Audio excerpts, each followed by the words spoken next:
निर्वाणरूपं विवं व्याघ्रब्रह्मवेदं स्वरूपं निजन्निर्गुणं निर्विकल्पं निरेहं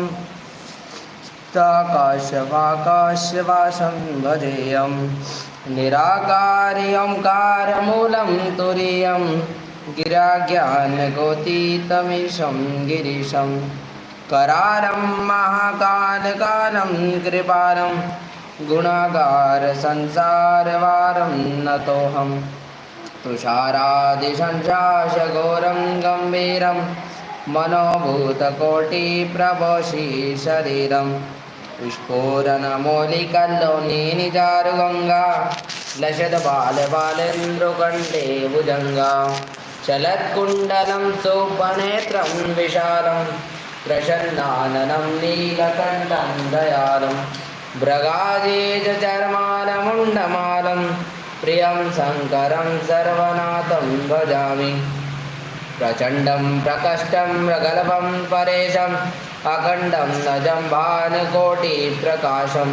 प्रयशो न निर्मूललं शूलपाणिं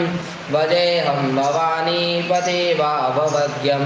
कलातीतकल्याणकल्पान्तकारी सदा सच्चिदानन्ददाता पुरारी चिदानन्दशन्दो नमो प्रहारी प्रसिद्धा प्रसिद्धा प्रभो मनमन्तारी नया ओमानादपादादविन्द्यं भजन्ति हलोके परे वा नारायणं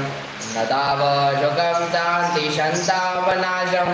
प्रसिद्धा प्रभो सर्वोदादिवासं न जानामि योगं जपं नैव भोजं न दोऽहं सदा सर्वदा सम्मुतुभ्यं जराजन्मदुःखोददातात्मनानं प्रभो पाह्यापन्नमामि च शम्भो रुद्रकाष्ठं विपिनदातोऽसि हे प्रक्तां तेषां शम्भो प्रसीदति शिवसमानदाता नैव पद्मवार्णः लज्जाजनिताकेशवार हरिः ॐ